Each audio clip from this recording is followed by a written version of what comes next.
know where the treats at. Is this the passing of the torch, right? Is this what this signifies? It comes down to that front office and what they feel is most important. The champ is here. We touched down from a higher plane. Why you landed here? We always look forward to that week because it was always intense. You know that we ain't coming back. We about to. The man, the myth, the legend, Dante Hall. My favorite player growing up was Dante Hall. I love you guys in the show, but Dante was my guy. Get to dashing because you done on the warfare.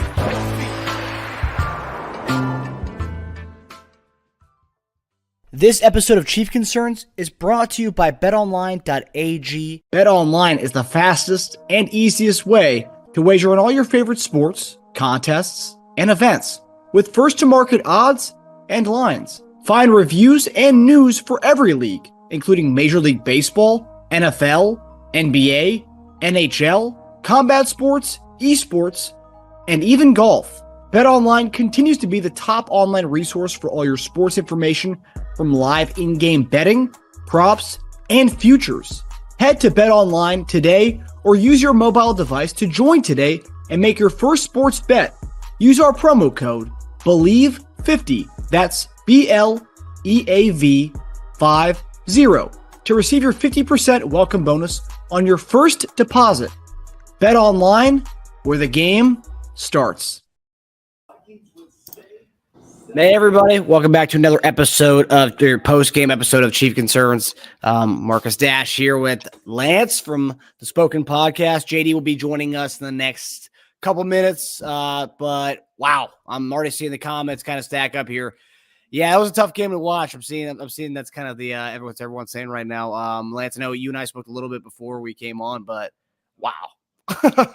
I didn't think we were going to win the game. I was already thinking about what like kind of negative stuff we were going to talk about tonight. But second half, man, defense really they came through, man. Without the defense, we would have lost that game. I mean, because they with 17 points and we just kind of held them at that. But man, what were your thoughts on the game? Yeah, I tweeted out as soon as the game was over. It was actually I'm lying. When it was 4th and 26, I tweeted out, "This is the ugliest win in the Patrick Mahomes era," because as we recall, for some weird reason, AFC South teams continue to give Andy Reid and the Chiefs nothing but trouble. And this predates Patrick Mahomes. This was the first game, the second game, that Patrick Mahomes has had 7 consecutive drives without scoring. And the first time was in 2019 against the Colts, which the Chiefs ultimately lost that game 19-13. So this had the makings of that happening. And to your point, in a game where Patrick Mahomes has 509 yards of offense on his own, it was the defense that won this game. Yes, Patrick Mahomes was absolutely clutch deep into the fourth quarter and getting that 2-point conversion as well. But this defense absolutely saved the Chiefs tonight. They allowed 10 yards in the second half and overtime combined and gave up 1 first down. The wide receivers for the Titans didn't have a single catch. The Steve Spagnuolo, as much as I like to criticize him about certain things that he does sometimes that I disagree with, I have to give the man the flowers. I'm going to give him an entire bouquet of flowers tonight because he was unbelievable tonight. And I actually said it on my show on Saturday that I was calling for Steve Spagnuolo to be a key focal point in this game and how it's all decided, and that is exactly what happened. And just a couple stats for you real quick, Marcus. The Chiefs are now 36-14 in games that Patrick Mahomes starts when they allow 100 or more rushing yards. And they're also now 47-3 in games that they hold their opponent to fewer than 27 points. That is just those two stats are just unbelievable. Yes, it was an ugly victory. It was a game I did not enjoy for about 99% of it. But these are the kind of victories, man, that just show that this team can pull it out, because we love to talk about the flash. We love to talk about how this team doesn't play tough football. They withstood it tonight, man. They capitalized on the opportunities, and they finally got it done. It was an ugly victory. I was not expecting it to be this close at all. Credit to the Titans for coming out and playing hard, fundamental football, but the Chiefs outlasted them, man. It is an ugly one. I'm exhausted because of it. I felt like I played, and I wasn't there. So it was a rough one, man, but they pulled it out. Yeah, I mean, it was a rough one, and I think a lot of people are taking the day off tomorrow. I did a poll on our Twitter account. I think we had like 60% people saying yes, they're taking the day off in some fashion. 40% are saying no, but I'm sure that 40% will find time to either go in late or maybe fudge and illness in the morning. But yeah, it was a tough game to watch. And that was the thing. It's like usually we see the offense kind of make more adjustments, right? Like, you kind of see the creativity of the play call in the second half of the offense as a slow start. But defensively, it seemed like the adjustments made were mostly on the defensive side because offense, the third quarter, we looked the same. Then the fourth quarter we kind of started to see a little bit where Mahomes, rolling out of the pocket. Because I feel like, and I saw you tweet about this actually, I feel like there's a lot of times in that first half where Mahomes kind of stands in the pocket like 4 or 5 seconds. Like, what are you doing, dude? Let's. I mean, that's the thing. I know a lot of people like to say, "Oh, Mahomes bails too early," but like he was staying in the pocket, trying to hang in there. Nothing was happening. I don't know if our guys weren't beating the defenders. I mean, we'll probably see the all 22 view, but I don't know if our guys were beating off the press. I mean, because that's one thing Tennessee does. They do press our guys really well, and they're it's a physical team, and they're going to make the refs call it. Either the refs call it or they don't, and they kind of play like that. And I just feel like Mahomes wasn't bailing, and it wasn't until the fourth quarter where he was starting to bail, and then he was, obviously we saw the runs he was having in the fourth quarter. But what did you think about, I guess, kind of the lack of, after the first drive, there was a kind of a lack of creativity, I guess would say, with the offense. What do you think about the offensive play calling today?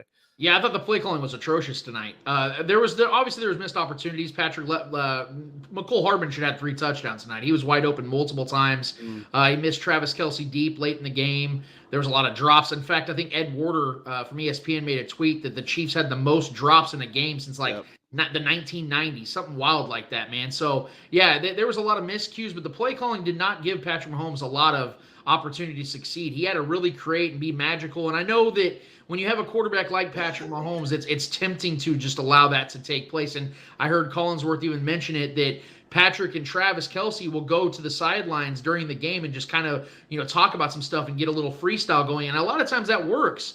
But in games like this, when it's gritty and you have to fight for every single, it seemed like the Chiefs were struggling just to get third down conversions on 3rd and inches all night long.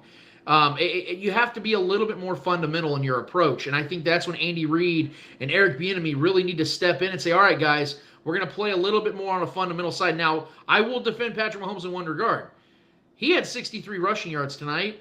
The rest of the running backs on the team combined had 14. So he was not getting anything out of the run game, and I would have to believe that the fluidity of the offense would have been much more prevalent throughout the game had that happened. And let's take it a step further, not to talk too much about special teams because I know we probably will, but had Harrison Butker just made a simple PAT or the field goal, we're not even sitting here talking about an overtime game. The Chiefs still would have won in regulation. So I didn't like some of the things that Patrick was deciding to do. He was off on a lot of his passes. He looked very uncomfortable, and it's kind of weird because I don't know if you noticed this or not, Marcus, or maybe some of the people that are watching and listening. It almost feels like sometimes when the chaos isn't there, Patrick feels uncomfortable. Because we saw last season against the Titans when they beat the Chiefs by 24 points and kept the Chiefs to 3 points total. He's a dog they show. blitzed him one time, and he looked lost. And then you see in this game a lot of drives in this game, man, where they weren't blitzing. In fact, it wasn't until the fourth quarter, I believe, is when they first started blitzing. Actually, yeah, I think they had one blitz in the first 3 quarters, if I'm not mistaken, and he looked uncomfortable, and it was weird. Now Andrew Wiley didn't play well. The offensive line was okay, but it looked like he was uncomfortable when the pressure wasn't there because he just loves to take over when blitz schemes start to come his way. You heard him calling them out. 58's coming, 48's coming. Like you heard him calling those out. So my confusion is if you can call out the blitzes, you should be able to know when the zone coverages are coming because you should be able to have your guys sitting in those little zones out there and get the ball to the open guy. But it was just, like I said, the offense was very clunky tonight, and I think it's simply because they could not run the ball. And I think that as ironic as it is, an air raid offense that the Chiefs like to throw out there, when you can't run the ball, you see even the greatest of offenses out there like the Chiefs, they will struggle. Mm-hmm. Yeah, that's something that you mentioned how many rushing yards he had, but like looking at the splits, I feel like I don't know what the snap breakdown was, but it was pretty obvious that McKinnon was the number one guy tonight as far as running back who played the most. Obviously, we're playing against a front like that. You need to have probably the best blocker out there. So I'm fine with McKinnon getting all the reps. But as far as running the ball, yeah, so CH 4 carries 5 yards, Pacheco 5 carries 5 yards, McKinnon 3 carries 4 yards, and then Michael Burton is 1 carry for 0 yards. But gotta say, Pacheco, I know we've heard a lot of hype about him. A lot of people, I know you're a big Pacheco fan, and I'm kind of like reserving I still have reservations out on him. But I haven't really seen much outside the Buccaneers game. We had the lead. We were kind of, we kind of do whatever we could do in that game, but like really haven't seen much from Pacheco. And I think I saw a tweet. Someone tweeted it. This is kind of a smart ass tweet, but it was Pacheco letting that ball be a touchback to start overtime was the best thing Pacheco's done all night. That was a pretty good one. I don't know where I saw that one. What did you think about the running backs? Because I thought that obviously rushing wise, we don't really do much, but I would say that the biggest play probably from the running back today was CEH's on that. Was that third? Was that fourth? Was that fourth and short? Or was that third and short? That was third and short. Third and short. Yeah. I mean, that looked like it was done. That play was dead on arrival. That might have actually been a fourth down if I think about it. I think it was a fourth. I thought he was going to get sacked. I mean, that was horrible. CH only one to kind of come back to the ball. I mean, I thought like, okay, he's going to earn himself some playing time because at that point we barely saw CEH, and it was good to see him kind of break in like that. But what are you seeing from the backs? Obviously, we're not getting any push from any of these guys. No one's like breaking out, but like, what are you seeing from these guys that you're like, oh, I see promise in that? And I know you've been on the record about bringing the guy who wanted to be released from our team, Ronald Jones, in there, and I think it's time we press the eject button on what we got going on right now and bring in RoJo. I mean, I don't know what kind of roster moves we have to do. We have to send somebody down the practice squad to bring him up, but I think it's time to see what RoJo's got because he's hungry. He wants opportunity somewhere. Let's kind of see what we got because we're not really getting anything from the running game. And I don't know if that's the running back issue or the O-line issue, but I think we need a little boost in the with the running backs. What are your thoughts? Yeah. I don't think it's a reactionary take to have anymore. I think that we've seen multiple games now throughout this season where the Chiefs just simply cannot get any life out of the running back game. And to what you said initially on that take that you had about Jerick McKinnon being the guy that looked like he was getting the majority of snaps tonight, that to me that is so intentional of Andy Reid because I think the Chiefs view Jerick McKinnon as like that juice guy, that veteran juice guy that they just can rely on in a pinch. And he's delivered far more times than he hasn't over the last year and change when he got that postseason run last year and the majority of this season when they've really needed a good big like dump off, little bubble screen, to dump off and let the center and the guard take over. I think that's the kind of play that McKinnon had. He almost broke that one loose tonight, and if he would have done it, it wouldn't have shocked anybody. But yes, this game is a prime example of what I've been saying. I know a lot of people think it's nuts to say, but go look at Ronald Jones's career numbers. This guy, his numbers dwarf any running back that is currently on the Chiefs staff, and it's not even close. And he's not some old, wily veteran running back. He's only 25 years old. So Ronald Jones has plenty of juice left in the tank. He's got plenty of motivation because he's on a one-year deal right now. Mm-hmm. So he knows that this is an opportunity for him to showcase on a team that's on primetime every other week. And I don't understand. Like I know that Andy Reid's a patient guy. I know that they like to give guys multiple chances, but this is the kind of game where you had to rely solely on your quarterback. Now, when he's making $500 million, it makes sense to rely on him. But these are AFC matchups, man, and the Chiefs, if they'd lost this game, would have went to 2-3. And that's not something you want to deal with down the stretch, especially when you have, I believe, 8 of their remaining 10 games are against AFC opponents. So you have to be able to capitalize on these types of games, man. And it's unfortunate because like I even said about third downs, it looked like for the majority of this game, they were just relying so much on Patrick Mahomes just to extend plays and whirl around and make something happen and just be magical. It's fun. We like it as fans, as a viewing audience, because that's what makes him great. But you can't rely on that on a week-to-week basis, let alone a play-to-play basis. So getting guys like Ronald Jones out there and seeing what he's got is, to me, is a given at this point because the other running backs are just simply not producing enough for me to sit here and defend them and say they deserve these snaps over a guy like RoJo, who's proven it in this league for a team that won a Super Bowl just a couple of years ago. Yep.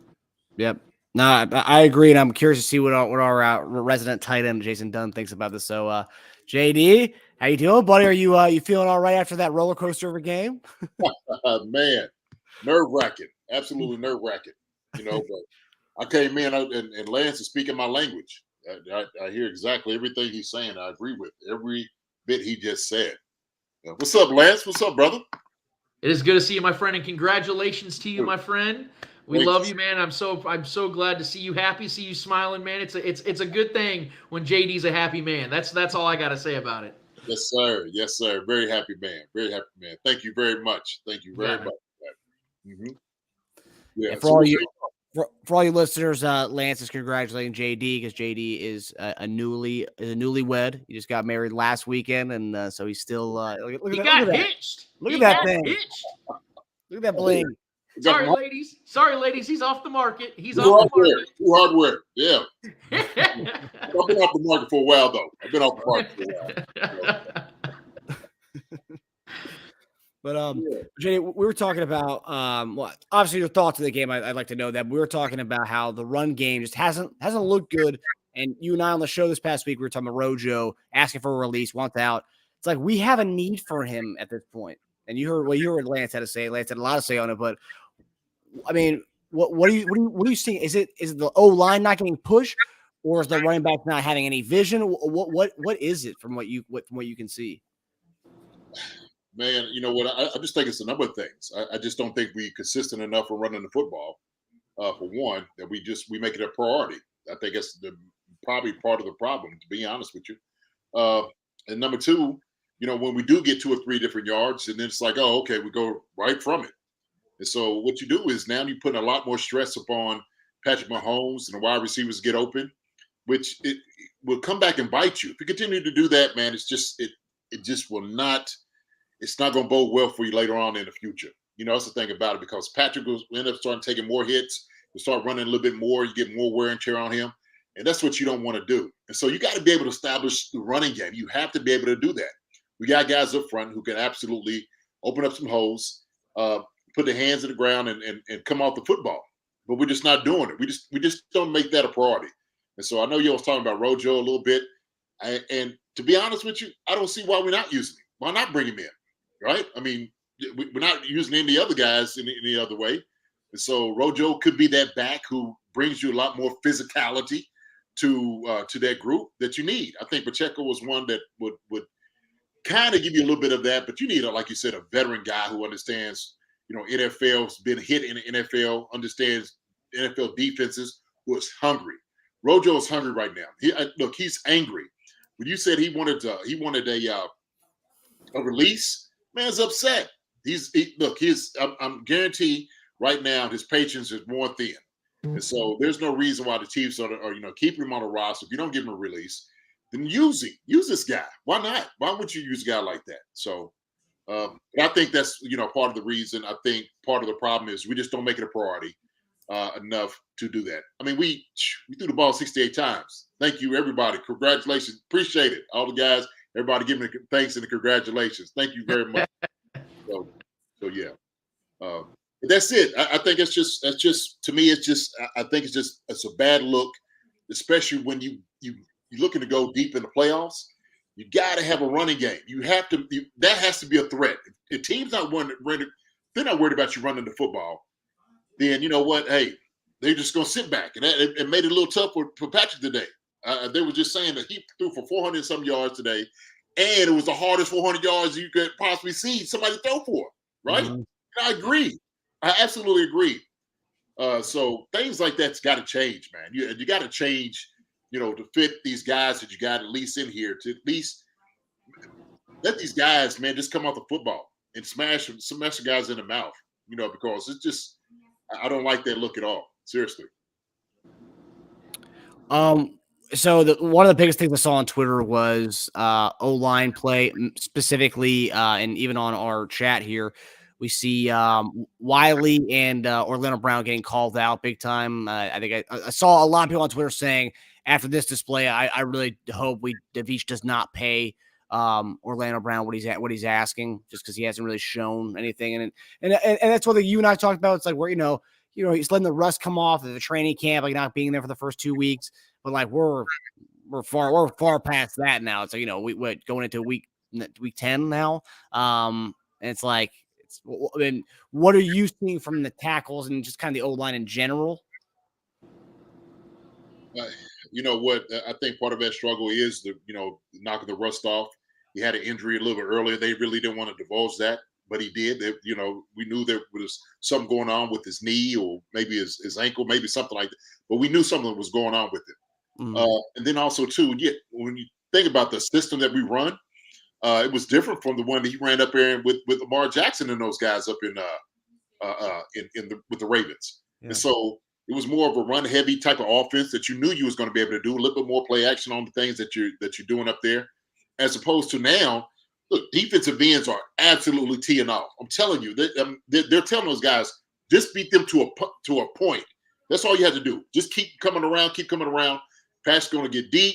He's going to try to roll out. You just keep coming. You're going to get the sack. And so that pressure against him and Wiley, they just know that they're going to throw the football. They know that. Like, they know as a defensive end, you got several pass rushes, chances to get opportunity for, a couple of knockdowns and maybe getting a couple of sacks. Like, I would love to play the Chiefs because you're going to have opportunities, at least 40 opportunities to come get the football to get a couple of sacks, right? Why not go against this team while you're doing it? And so you could do double moves on Wiley and OBJ, just for the simple fact because these are bigger guys that, the heavier loads, I don't think they're built for that pass protection all the time. I just don't.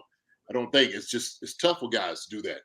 And so, one of the things on OBJ was, of course, his strength, getting his hands on guys and just kicking back. That was going to be tough. Wiley's a guy that came in to fill in. And he's done a decent job, right? I mean, that's you're asking him to hold up, and he's been trying to do that. But you're going to have premier guys that's going to be licking their chops. They're going to be looking at chops after Wiley. And so they just know it. They just know the Chiefs are going to throw the football. Everything that Jason just said is 100% correct because of the fact that you look at how different the styles are for Orlando Brown Jr. in particular from going from the Ravens, and not just going from the Ravens to the Chiefs, and how different their ideology of offense is. It's also him going from right tackle to left tackle, which is why I gave him a break last season. And then obviously he did have the knee injury going into this season, not having much in training camp. All the excuses you can throw out there. But there is something to the effect that we're seeing, and I know this sounds wild coming from a guy like me who just does nothing but praise Patrick Mahomes, but there are times in games like this where Patrick doesn't really help his offensive line out because, like JD said, these defensive coordinators are telling their guys, look at the film. Patrick's going to dance around in the pocket a lot. He's going to move in and out of the pocket, and sometimes, although a lot of good has come out of it, a lot of great has come out of it, you see these frustrating plays where it looks like the tackles are giving up big sacks, when really what it is that Patrick continues to climb backwards in that pocket, and it makes it easier for those pass rushers to get him, and it sets up his tackles for failure because they're on those one-on-ones already. Guys like Andrew Wiley, let's be honest, he's naturally a backup tackle to begin with. So him being on those islands is always going to be set up for failure no matter how much he tries, and he does try. He gives it his best, man. But games like this are going to happen because he's just not good enough to be a consistent tackle. That's why this guy has played guard in his career, and that's why they drafted Lucas Niang 2 years ago, because they want him to be that tackle. And whenever Lucas Niang is healthy enough to play, he's going to play because he's more talented than Andrew Wiley. He's going to be the right tackle if and when he can ever get right. Hopefully that happens because this offensive line needs help on the right side, and Andrew Wiley's giving it all he's got, but he's just not good enough, man. The Orlando Brown Jr. situation is different because, like JD was just alluding to, it's a stylistic difference. He's more of a run-style tackle, and he's still adjusting his game. Has he lost millions of dollars for his next contract? Yeah. He bet on himself, and I respect that. But it hasn't worked out for Orlando Brown so far, but I'm still not going to give up on the guy because I've seen a lot of good come from him as well. I think what happens is that the optics of what's happened this offseason and him not playing to the level that we've expected him to, now people are just looking for the misses and aren't paying attention to the hits. But he's been good this season. He just hasn't been great to this point. And I'm not going to knock him yet because I still believe that great tackle is still in him. He's still only a 25-year-old guy. I think he can catch his stride, and I'm expecting him to. Yeah. William Cannon said it. He said, the past 68 times, what do you expect a guy to do? Look, I've been out there on that edge, blocking pass rushers my entire time. I understand how hard of a job that is to do, especially with the guys when they got their ears peeled back and they are coming. Yeah, look, when I'm salivating, I'm telling you, absolutely salivating just to do things. And so you have to worry, especially out there at tackle. You're on an island. I don't think people don't realize how tough that really is to be out there in space where you don't really have somebody, you got the guard, but the guy is more engaged into like the center more so anything else. He's got guys more in front of him. But when you got a guy out here wide 9 and you got to step out there and you got to see how fast he's coming, get your hands up and trying to stop him too, and stop the charge. I mean, bull rush. I mean, we're talking about rip moves, spin moves. I mean, there's just a bag of just moves the guys can just do out there for you. And so when you're sitting out there that many times having to deal with something like that, man, it's going to be a tough outing for anybody, for any tackle. I don't care who it. I don't care. You can name the best. It's going to be tough for any tackle to be out there, having to block that many times in the pass protection. It is. So, the thing is, when you do things like that, obviously you got to try to give them some help, with the chips and whatnot like that, man. But what's going to help them out more than anything else is a running game. You got to establish your running game. You got to help those guys. If you want to slow down a pass rush, run the football. Be an effective of running the football, and that will stop all the pass rush. It will hit these defensive ends a few times. That's why when you see, somebody like, Derrick Henry, fourth quarter, why they're so good, is because they're wearing the defense down. You got to tackle. You got to keep hitting these guys. And so when they're trying to make a tackle on Derrick Henry or whoever your running back is, then the offensive line gets extra cheap shots on the guys, hitting them in their legs and their ribs. That's what, that's how you slow a guy down. When he's trying to tackle somebody, you come in and you clean them up real quick. Yeah. I mean, that slows everything down. And so when you look at them, they hold their ribs and they back. You're like, okay, that took a couple of pass rushes out of them, right? That's the reality of it. So we just got to help the offensive line out. But like you said, man, Patrick, when he does, he's a magic man. He's doing things back there. And so you got to clock off in your head. You're sitting over here and you get your hands on guys, but that clock is going off. Patrick's running around back there. Sometimes it's like, man, look, hey, what am I going to do, right? Screen passes too. Yeah, Lenny, absolutely. Screen passes. I mean, there's a lot of different things you could possibly, you could do to stop at least slow the pass rush down. But and hey, real quick, JD, to that point about the run games being what opens up everything and diffusing those pass rushers. Look back at your time, man, back in the early 2000s with the Chiefs and how great that offensive line was, how great you and Tony were at blocking and opening things up. That run game made things for Trent Green that much easier as well with the play action, with everything else, getting guys like Kennison, Tony Gonzalez, all these guys getting open was all started with the run game. I know it's a different era. I know that run games were more prevalent back then where offenses were built on the run game. But even in today's NFL, you see that when teams have successful run games, what happens more times than not? They win those games. Look what just happened against the Jets and Bills. The Jets were able to run the ball on third downs and extend drives on the Bills, and it gashed them open. And then what happened? They ended up winning a close game, man. So even today, 20 years later, it's still very much a relevant topic to discuss and for them to execute. Absolutely. 100%. 100%. I just think, you just can't get away from that phase of the game. Like I said before, if I'm a defense and a defensive end, I would love to go play the Chiefs because you have several opportunities to go get the football, go get the quarterback. Yeah. So that's where we are. I just think as far as seeing how in general for us, I mean, obviously at the end of tonight's game, we were getting back there. We were getting pressure on Willis. But for us, just to get any kind of pressure, we usually have to dial up a lot of blitzes. And that's one thing that I've kind of noticed where, to go to the AFC Championship game last year. Cincinnati was getting back at us with just their front guys. They weren't blitzing. They weren't sending any extra guys. It was their front guys, Hendrickson and with the other edge, Hubbard. Hubbard and Henderson were getting back to us with just the guys in the front. They were rushing us. They were getting back to Pat. And then this game, you see that the front four guys, they were barely they sent one blitz the first three quarters. I mean, they weren't sending any blitzes there, and they were getting back to us. And then if you look at us, we have to send blitzes in order to get to a quarterback. And I guess for me, it's like what's our O-line doing that they don't have to send blitzes in there and they can get to our guys. I guess that's one thing that kind of bothers me is that we have to send blitzes in order to get to the other teams' quarterbacks, and other teams don't have to do that to us. Well, but they could rush for because you're sitting over dropping 7. And so you're dropping into coverage, it's coverage sacks. And so you have a lot of it where Patrick's looking for guys to be open. They're not because, they're sitting in zone. They're sitting in alleys and whatnot. But Patrick doesn't see the opening.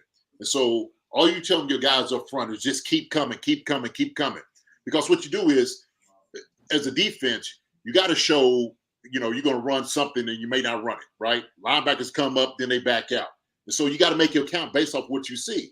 And so it's sometimes what ends up happening when a guard tries to come back on the back end, it's late. It's like it's too late. By this time, he's sitting up here making his pass, whether it's left or right, if they, whatever they want to do, how they call the offensive game or the blocking scheme. They know it's going to come late, and that's the reason defenses do that thing, because they want to give a particular look to make it seem like they're doing something, and they're not. But that's why it makes it tough for Patrick sitting back there, sitting there thinking like, man, okay, well, I thought the blitz was coming. How many times we hear him, call cover 0 out, right? He let the wide receivers know, hey, look, they're going to do it. They're going to do it. So it was a great game plan by Tennessee. They do a good job with that. Vrabel, we know he comes from the school of Belichick and those guys. So they had a good game plan as far as how they wanted to play in Kansas City. So I got to give my hats off to them, give them credit, because, man, they understood what the task was. They knew that. And so they did a good job as far as holding us to 17 points. Yards is what they gave up, but it was tough yards all single night. All night it was just tough. Yeah, and that's the other thing, too, about this. With the style of the way Spags plays defense, too, I think that it's natural that you're going to get a lot of pressures from guys that aren't exactly your front four. I think that's just the way he does things. But also, let's be real. The Chiefs are a team that, unlike a lot of teams they faced, don't have a lot of great or at least above average proven commodities at the edge rush. They have George Karlaftis, a guy they took in the first round. He's still trying to prove himself in this league. Their best pass rusher is Chris Jones, who plays an interior defensive line position more times than he doesn't.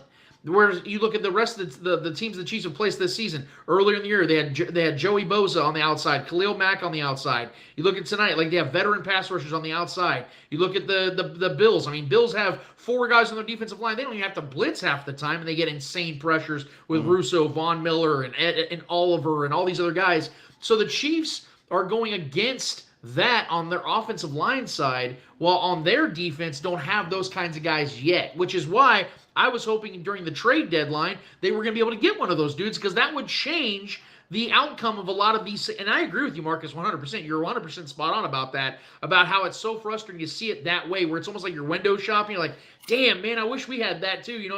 It looks so nice to have those kinds of things. I wish we had that. That's the way I feel the same way, but I think there is context to it when it comes from a matchup to matchup perspective, that some of these teams that the Chiefs have taken on have some of these luxuries on the defensive line and on edge rush the Chiefs just simply don't have right now. Mm-hmm. And another interesting thing about the Tennessee, because we talked about all the different defensive lines we played, that Tennessee defensive line is made up of a lot of two of those guys were made up of Raiders cast-offs, Autry and Mario Edwards, 2 guys that a lot of Raiders fans thought they were bums and kind of just let them go. And I think we're now seeing it. It's maybe in coaching that they had up in Oakland, the fact, or in Vegas, that they come to Tennessee and they kind of thrive. So I mean, those 2 guys who have gone to Tennessee and actually looked really well. So that's that tells you all you need to know about that Tennessee coaching over there, or about the Raiders coaching. I don't know. I don't really want to go with that. But so first half. JD, we had talked about on the show, we've talked about it too, is that our run defense, and we thought our run defense, it's been kind of the last few weeks, the Jacobs game, Bills letting Singletary kind of romp us a little bit. San Francisco, Jeff Wilson Jr. and McCaffrey both did well in that game. And then we came to today. First half looked kind of rough. Second half, defense came out and made adjustments and dominated. But what were you seeing in that first half and in this game today? Did this make you say we need to go find the best interior D lineman out there right now to kind of shore up that the inside the trenches? What did you think about the run stopping today, JD? Sue. I know what Marcus wanted me to do. I know what you want me to say. That's it. Sue, right? Look, we knew it was going to be a tough task with that monster back there in Derrick Henry. And you've seen it. He just needs a little crease, man. He's 250. And it was a lot of bad tackling. It was some bad efforts as far as trying to make a tackle. Well, why would you come and try to hit Derrick Henry up top? I mean, I seen a couple of them. I think Thornhill didn't want no part of it. There was a couple guys who told us the thing. They did. and they're not used to hitting that guy that big. And I think, it was, young secondary. They kind of was making some business decisions on some of those. But there was a lot of, and I think, honestly, they probably could have called holding every single play because they was grabbing Bolton, man. Bolton was trying to get by, man. They had their hands around his waist. I mean, Gay should have been in there a few more times. But, you trying to contain Derrick Henry was going to be the big task. Everything runs through him. But, yeah, D tackle. We've said that. We said that, guys got to step up. I like Saunders. I said Saunders had been playing well. He's been playing, he's good flashes here and there, man. I like his game this year as far as other D tackles that play right beside Chris.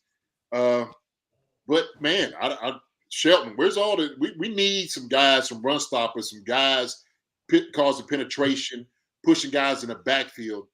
And I hate saying that about guys, man, but we just got to see it. I mean, I'm sorry. That's what we have to see defensively.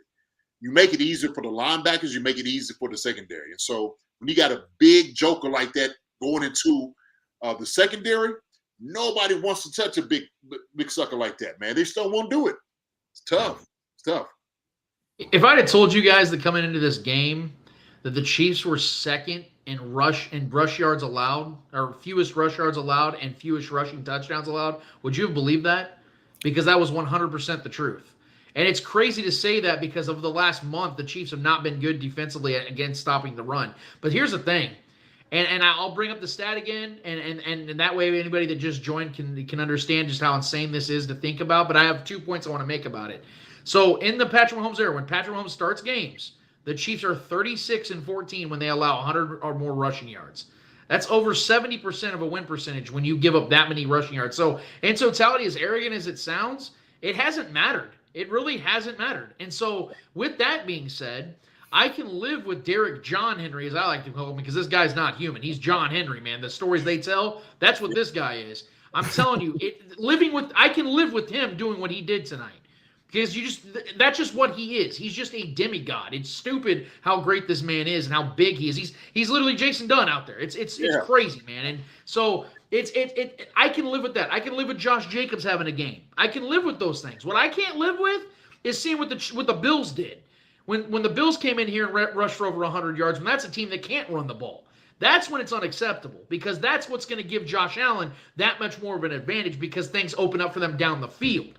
So we can live with Malik Willis having a Derrick Henry doing that. We can live with a Derek Carr having a Josh Jacobs do that. But in matchups when you have another quarterback that can make plays like Patrick can, that's when it's going to matter, guys. So tonight, it wasn't fun to watch in that first half especially. But at the same time, as I said at the very opening of this with Marcus, I'm going to say it again, man. As much as I criticize Spags for some of the decisions he makes at times, he was on fire in that second half with the way he drew things up, and his defense answered the call, allowing only 10 yards with 2.5 quarters left to play in that game. And that's what I think this defense is. They're frustrating at times, but they don't give up a ton of touchdowns on the ground. In fact, I think they've only given up 4 rushing touchdowns all season.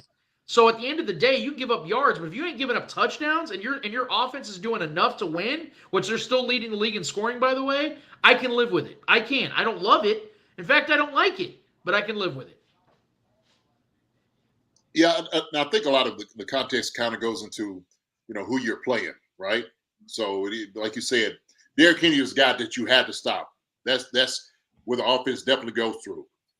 When you're playing Buffalo, you're giving it wide receivers. So if a guy like McKenzie or all those guys in the backfield, they got 10 of them. Those guys, when they run and make a lot of yards, it's not really a big of a deal because, Josh Allen, Diggs, Davis, and all those guys are going to get, the brunt of the offense. They're going to go through, through those guys. So I think that's a lot of it. And I get what you're saying. I agree with you, Lance. Derrick Henry, like you start getting him rolling, that's when it just kind of it's a little bit bad, because the thing is, a big guy like that, he'll hurt somebody in the secondary. You don't want that to happen. That's the thing about it. And so you got to stop with them guys up front. And so, it's always based off of what Spags does, who we're playing, when you're making, all the defensive adjustments about, okay, look, second half, we're not going to let this guy beat us. We know Malik Willis is not going to beat us. They don't have new receivers out there that's going to beat us. Guess what? Let's concentrate right now about getting penetration, getting guys taking two to get our linebackers to go flow. And I think Bolton start flowing a little bit more, man. He's starting to see it. You've seen him start making some plays. And I was just like, man, he's just playing at a high level second half, man. He did a tremendous job. But I think the first half, man, guys probably had some ices on their heads in the halftime. Hey, man, y'all told me it was going to be a big guy like this running through here. So, yeah, I think that's you just have to – we keep talking about the defensive tackle. We need another guy that's going to be a run stopper. You have to have that guy. Why is Shelton not being used? Dominic Sue, Marcus, I'm going to leave it on you to go find that guy. I want you to go find him yourself, okay? I want you to go, hey, you go run him down, find out where he is, knock on his door, see what's going on with him. You tell him, like, look, I've been wanting to get you here more than anybody else, all right? Somebody needs to talk to that man, all right? We'll see if we have a little money for him, okay? We got a little money for him, so see what he's going to do. Well, there was a report that came out yesterday that apparently we're one of the teams that's interested in him. So that was a report that came out yesterday. Maybe after today's performance, that first half, maybe they'll jump on it. But yeah, Shelton was one guy that we brought in the offseason where we were like, okay, he's a run stopper. He's no pass rush. Not really, that's not his thing, but a run stopper. And we thought this would be the game that this would be a perfect game to kind of get him involved a little bit. But not seeing him, who knows what reason that's for, or why we haven't seen him. But yeah, I think the one thing I will say is that we had a comment here. I guess, and it's also a bounce back from this question though. So we knew Tennessee was going to run the ball. So my question is, why didn't we kind of why we were able to stop that, to stack the box to kind of stop that? And when we did stack the box, Malik was pulling it. He had 8 carries for 40 yards. He averaged like 5 yards a carry. So my question is, from then, when we play Baltimore, is that going to be problematic? I mean, is Lamar going to kind of dominate us, or is it more so there's not much film on Malik Willis. We don't really know much about him, why we couldn't really game plan for him, his legs. I mean, I don't know. I saw a lot of people saying as well that I'd be scared to play Baltimore based on the way we couldn't contain Wills in the playoffs this year. I think it's different. I mean, I really do. I think Tennessee's line is they got a good offensive line, right? They have to be to get the holes open for Henry. And like I said, he just needs a little bit. And then he gets to run behind those pads. I mean, shoot, what do you do? So I think Baltimore is a little bit different because you can kind of see it. The linebackers can kind of sit back and kind of watch Lamar and put a spy on him, just kind of keep him in the pocket, have him run in between the tackles. That's what you want to be able to do. And so it's almost the same thing. They got Andrews, but as far as, Duvernay is another wide receiver. I mean, I don't really worry about their wide receivers as much. So it's not really a big deal. Lamar's the one that you got to stop. Okay. And so I think we got fast enough linebackers in Gay and Bolton, to make those adjustments to go get Lamar if we needed to. Oh yeah, and if we're talking about Baltimore right now, if that was to be a potential playoff matchup, not to sound disrespectful, and this is coming from a guy that was very big on Baltimore coming into the season. I thought they were going to have a big year. I thought they were going to win 13 games this year. And once again, they're banged up on both sides of the ball. I think Rashad Bateman's out for the year, if I'm not mistaken, and Mark Andrews isn't even supposed to play this week against the Saints. And here's the biggest thing about the Ravens throughout the last 4 years against the Chiefs. The Chiefs are not only 3-1 against the Baltimore Ravens, but in all 4 of those games, the Ravens had at least 130 rushing yards, if I'm not mistaken. I can go look that back, but they've done whatever they wanted to on the ground, and it has not mattered in those matchups. So I don't mean to sound dismissive, but this Ravens team isn't as good as those Ravens teams over the last 3 years, both offensively and defensively. Lamar Jackson hasn't been right in a while, and their defense is terrible, especially in the secondary. So even if they were to have a good ground performance, I think Patrick Mahomes is going to throw 4 touchdowns against that defense. So not to sound dismissive, I understand the question. It's totally fair because I do think they would probably run the ball pretty well. And again, over the last month, who hasn't against the Chiefs? But I just think that when it comes down to like the end of the game, are they going to score enough touchdowns? That's the question. I know that tonight was an ugly-ass game on the offensive side, but are we really banking on the Chiefs playing this bad offensively each and every week? No, I'm not, especially when the playoffs come around, because we know how this team activates each and every time they do play. But I will say this, just to throw this out here. It is kind of weird to me, though, how the Chiefs have played so differently from the road and at home games. So they're 3-1 in both road and home games this year, right? They're 3-1 in both road and home. But on the road, the Chiefs average 37 points a game, and at home they only average 24. So it's I think there's a little bit of a focus issue right now when it comes to the Chiefs. And I don't know what you guys' thoughts on that. I don't want to take over the show, but I just wanted to throw that out there because I didn't know if that was something you guys have noticed over the 8 games of the schedule so far. JD? Well, sure. We had to look at the opponents we played, right? At the stadium in a way. I think that's part of the difference, too. Well, just for instance, the Chiefs played 2 number 1 defenses on the road and put over 40 points on both of them, Buccaneers and the Niners. Yeah. And that, to me, like I wouldn't really – I mean, I know they were number 1 defenses, and to be honest with you, when I watched them play, it just didn't really seem like number 1 defenses, to be honest with you. I knew what we had, so I thought we matched up really well. So when, Shaq Barrett was saying all the things he was saying, I'm just like, oh, man, we waiting to get another shot at y'all. Same thing with San Fran. I mean, look, we know what they got over there, but, I like our offense. I like our guys when we have on the offensive side of the ball. Well, I really do. I think sometimes we just need to establish that running game. And I think sometimes on the road, sometimes you need that motivation. And I think we play better when our backs are up against the wall, right? When people are doubting us going into their place. At home, you hear all the boos. You got a little bit more pressure to perform, to do well. And so you feel it. I just sometimes when I'm looking at TV, I hear how quiet the stadium gets. And I'm just like, man, is this Arrowhead Stadium? Sometimes I don't know. It just it bothers me sometimes. Yeah. But I know those guys are really under a lot of pressure because they want to do well, and you see the frustration come out. Like Travis Kelce throwing his helmet, and the guys are trying to figure things out.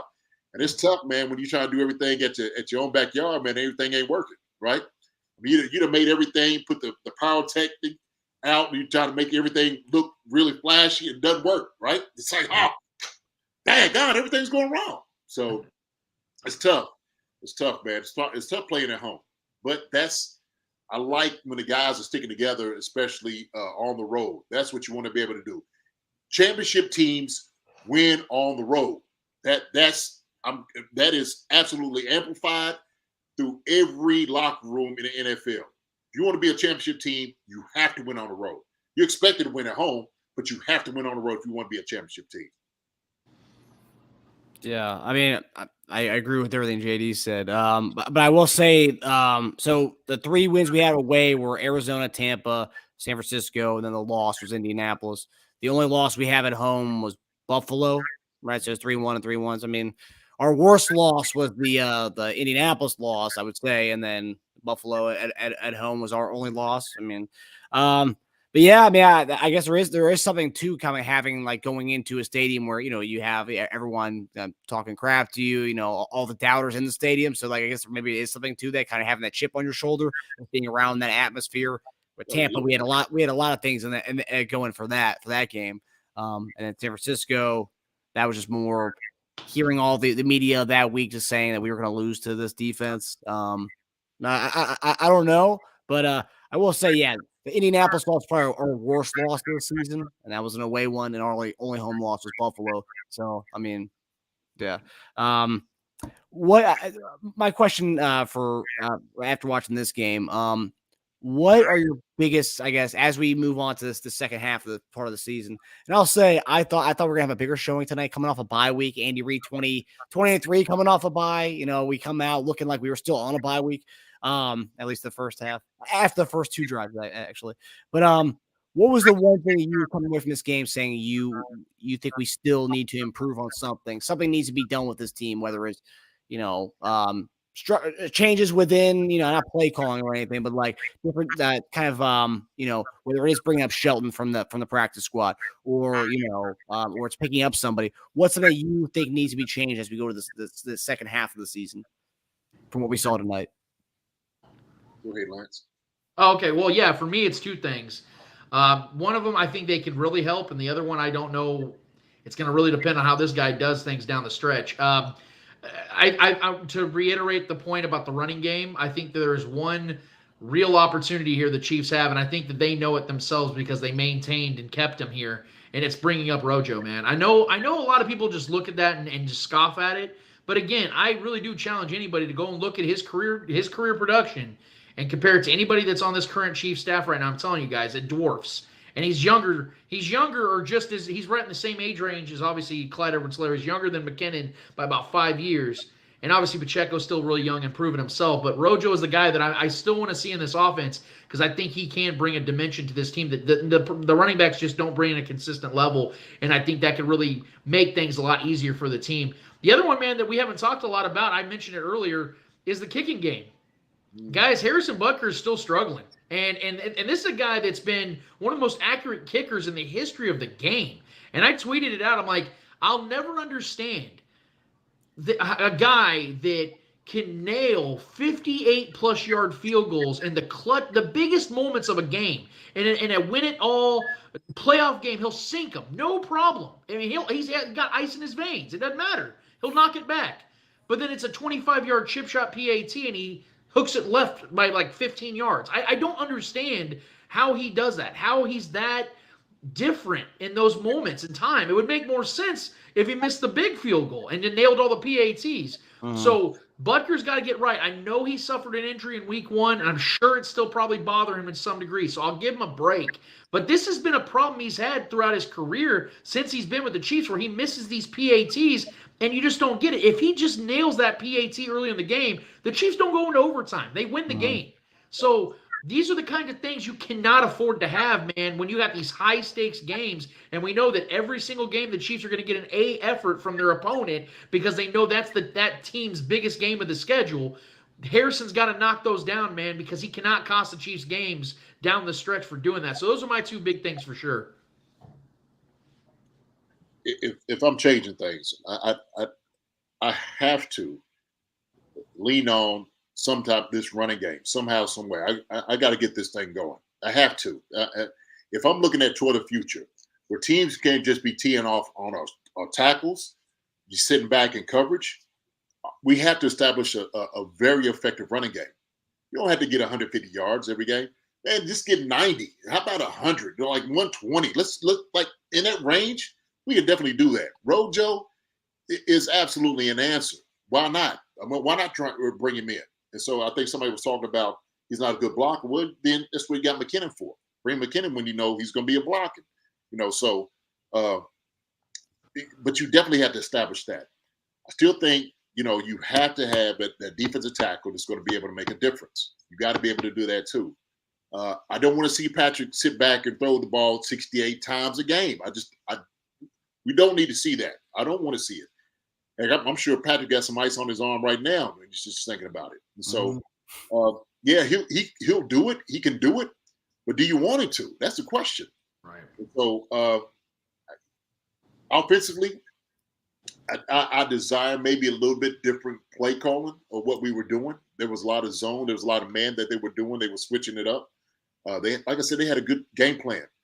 Teams are going to – it's a copycat league.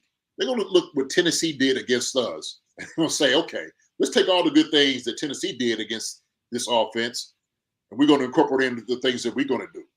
And so it's one of those things that it's going to be a challenge for these guys to see it. But I think these guys, they could get that. They could get that done. They could definitely get that done. But I do have to say, and I'm going to keep harping on this, we have to establish the run. Some way, somehow, we have to establish the run. Yeah, I agree with both you guys on that. Lance, I'm glad you said the Butker thing because I tweeted something I tweeted saying it was after he missed the extra point, before he missed the kick.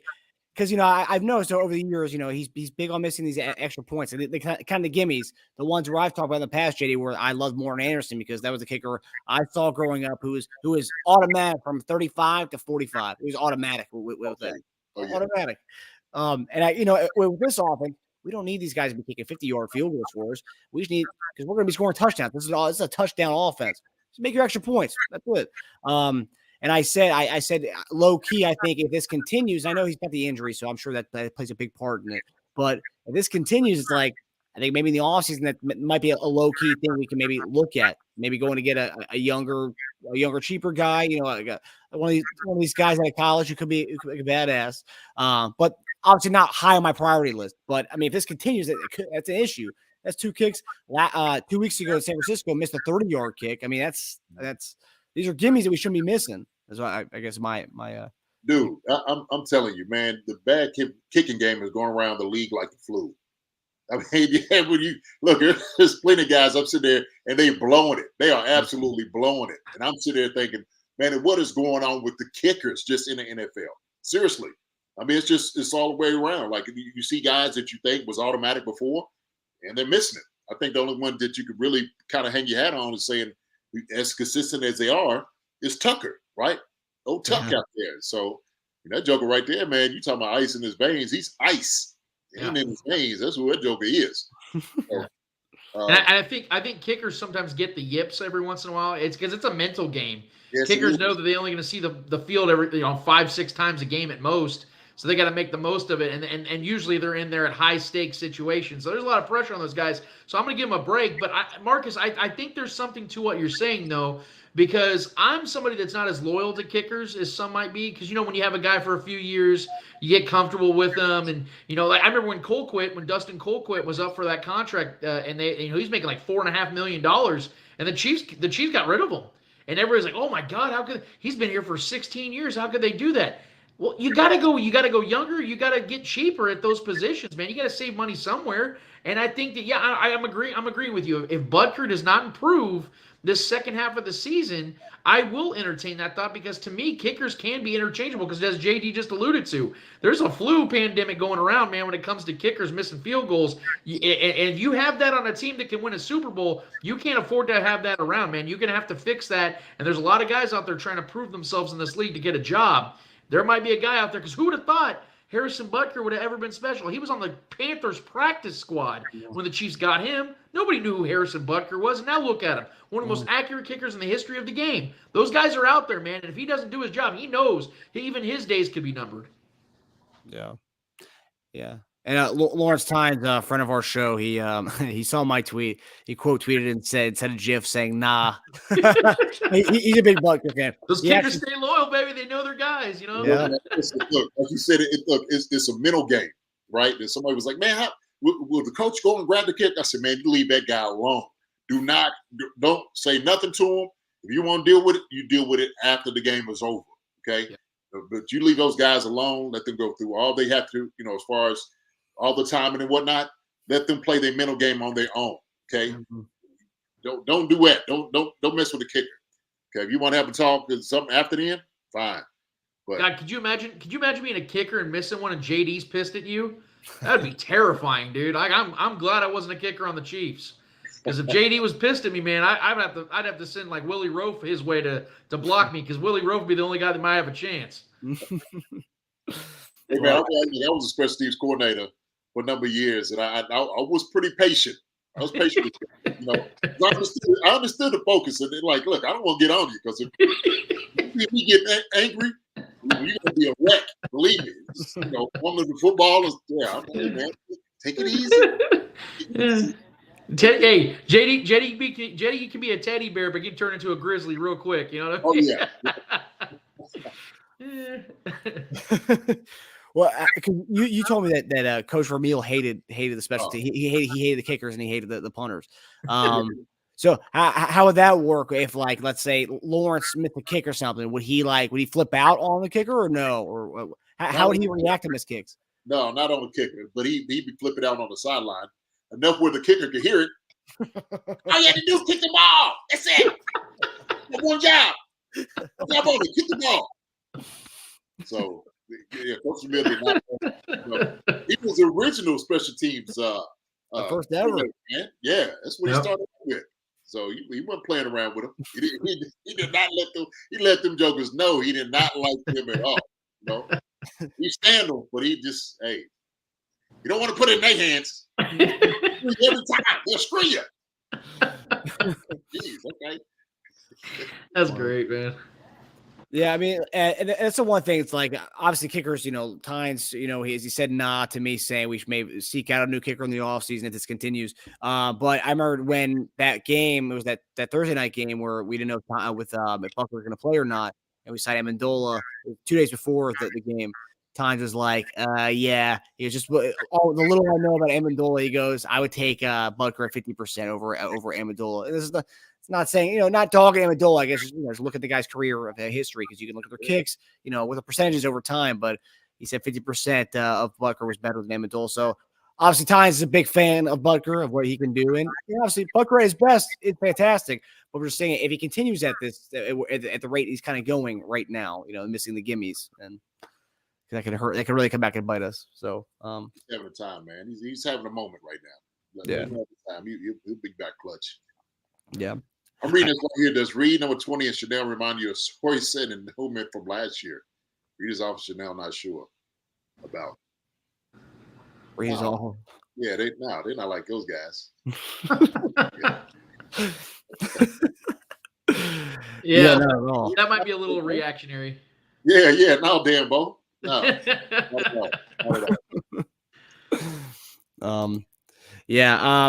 I will say with the game today, the one of the big things that did stand out to me was special teams. I know we've kind of talked about special teams in the past, and Watson was back there with it was Sky Moore and Watson were back there on that one punt return, but the punt went to Watson on that one, and he looked pretty good. He caught it. He caught it well field, got 8 to 10 yards on that.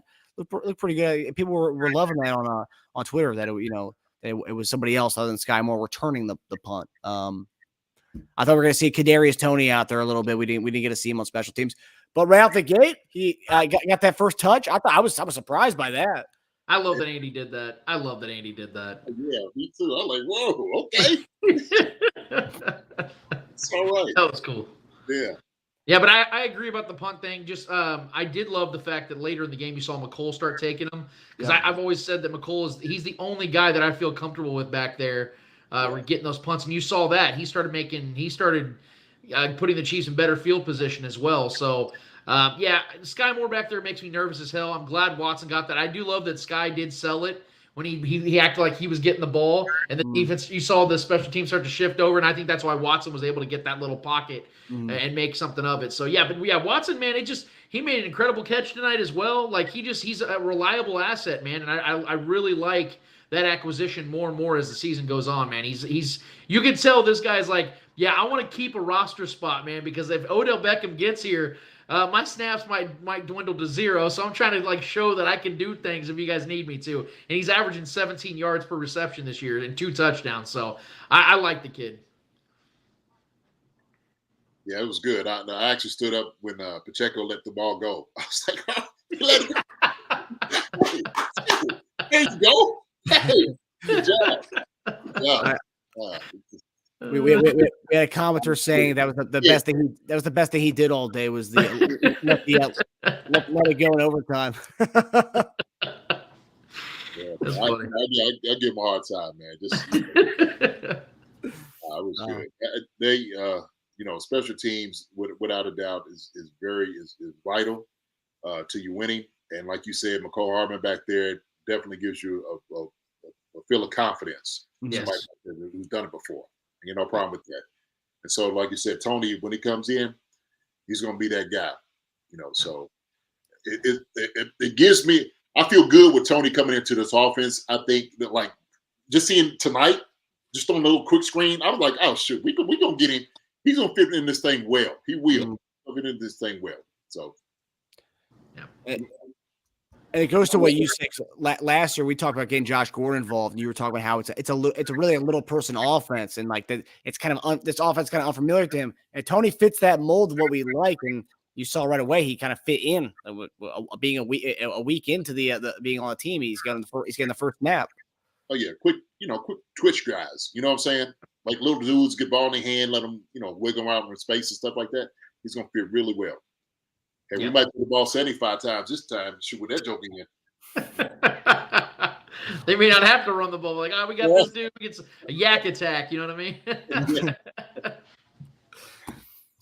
All right, fellas. Well, that does it for us in this late night show of Chief Concerns. Thanks for everyone for stopping by and chatting with us. Lance, you can catch Lance on the Spoken Podcast every Saturday. Lance got anything in store for us this week? Hell yeah! Let me just say, as always, man, it's a privilege and an honor to do Chief Concerns after dark. At this point, this is one of those kind of nights. Sure. We had some late night festivities here, but yes, man, we're gonna have a great show this next Saturday. We're gonna break down obviously what just took place in this game, and then we're gonna talk a lot about the Chiefs and Jaguars, what to expect in that matchup. It's gonna be a ton of fun. But definitely, obviously, subscribe to this show because I always have a blast with these guys. These are the most informed dudes out there, and I appreciate each and every week. And thank you for allowing me to plug my show as well, man. We have a lot of fun each and every week on the Spoken Podcast. You guys can definitely hit us up. We have weekly and daily discussions as well on Facebook and Twitter. So if you don't want to wait till next Saturday, you can join us on our Facebook group and our Twitter page, man. We are constantly talking football. We're constantly talking sports. So if that's your thing, come on by. Yeah, and Lance ain't lying about that. Lance actually one of the first ones to post any kind of Chiefs like stats that you see. Like you see these guys like Nick Wright tweet out or speak about. Where's he getting that from? He's getting from that guy right there that we're talking to right now. It's true. No, seriously. Thank you, bro. I appreciate it, man. Good work, Lance. Always, man. Thank you, guys. My brother. Always great seeing you, man. You continue the great work you've been doing. I appreciate that. And I tell you guys every time. Whenever you're in KC, you guys, barbecue's on me. You can't pass that up. You know what I'm saying? You can't pass it up. Absolutely. 100%. Yep. And then for everything else, for Chief Concerns, JD and I will be on our usual time. You'll see the episode Thursday. I'll try to get it up by the Thursday by noon, so you guys can get the latest Chief Concerns as we preview the upcoming game against the Jacksonville Jaguars. The Andy Reid Bowl, Dougie P versus Andy. Nice little reunion there. Jay, did you play with Dougie P in Philly or no? Yeah, so Doug got up there when I my last year in Philly. So I know Doug real well. Good guy. I like Doug a lot, man. So brilliant dude. Just a warm guy. He's a QB, man. He's good people. He's good people. So it's going to be the mentor, and apprentice. How we going to do with this? So it's going to be good, man. Can't wait for this matchup. The Jedi Master. Yeah. All right. Well, that does it for us. Thanks for tuning in to Chief Concerns presented by Bet Online. We'll see you guys on Thursday, and we'll see you guys on Saturday with the Spoken Podcast. So we'll see you guys next week.